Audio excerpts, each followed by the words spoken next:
ሞናሊዛን ሳያት እንደው መልኳ አይስበኝ ፑቲን ስካርፕ አድርጎ ነው የምትመስለኝ።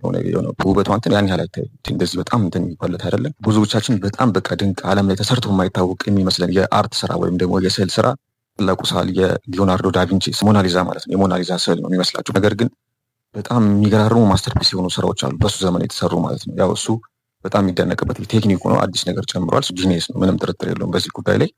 ነገር ግን እንደ አርት ስንመለከተው በሱ ዘመን የነበሩ በጣም የሚገራርሙ ሰዓሊዎች አሉ። ለምሳሌ እነ ራፋኤል አሉ፣ እነ ማይክላንጄሎ አሉ። እነሱ በጣም ምርጥ የሚባሉ ሰዓሊዎች ናቸው። በተለይ ማይክላንጄሎ ለእኔ በጣም ቤስት የሚባል ሰዓሊ ነው። በዛን ዘመን እንግዲህ እሱ የሆነ ነገር ጨምሯል በደንብ በተለይ ቴክኖሎጂ ላይ። ግን እነዚህ ነገሮች ደግሞ አንዳንዴ ፖለቲክስም ነገር አላቸው። የእሷ በጣም እንደዚህ ገን የወጣው አንደኛ በመሰረቋ ነው፣ ሁለተኛ የሆነ ፖለቲካል እንትንም አለው ከሚባለው በላይ ተወርቷል ብዬ አስባለሁ እንጂ በሱ ዘመን በጣም ምርጥ የሰሩ ሰዎች አሉ። እንደውም እኔ አንዳንድ ሞናሊዛን ሳያት እንደውም መልኳ አይስበኝ ፑቲን ስካርፕ አድርጎ ነው የምትመስለኝ። የሆነ ውበቷ እንትን ያን ያህል አይታይ ቴክኒኮቹ አሪፍ ናቸው።